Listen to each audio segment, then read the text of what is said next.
আসাম ঘুরতে এসে মা কামাখ্যার দর্শন আমরা কম বেশি সবাই করে থাকি। আজ বলবো মা ভুবনেশ্বরী মন্দিরের কথা।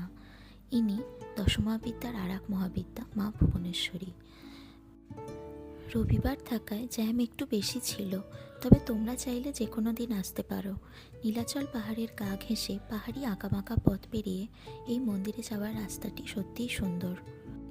মন্দিরের সামনে অনেকখানি ফাঁকা জায়গা আছে গাড়ি পার্কিংয়ের জন্য, আর আছে কিছু ছোটোখাটো দোকান, পুজোর সামগ্রী এখানে পাওয়া যায়।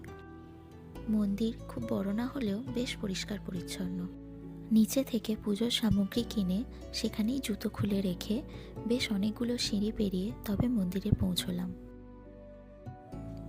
এই মন্দিরের গর্ভগৃহে ফোন অ্যালাউ নয়।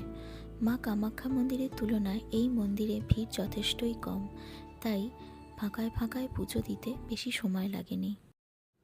আচ্ছা, তোমরা কারা কারা এই মন্দিরে গেছো আমাকে কমেন্টে অবশ্যই জানিও। পুজো দিয়ে গেলাম মন্দিরের পিছনের দিকে একটি ফাঁকা চাতালে। সেখানে এত সুন্দর দৃশ্য দেখব আমি কল্পনাও করতে পারিনি। এখান থেকে পুরো গৌহাটি শহর আর ব্রহ্মপুত্রের একটা দুর্দান্ত দৃশ্য দেখা যায়। তোমরা যারা আসাম ঘুরতে আসার প্ল্যান করছো তারা অবশ্যই হাতে সময় নিয়ে মা ভুবনেশ্বরী মন্দিরে এসো। আর কেমন লাগলো অবশ্যই কমেন্টে জানিও।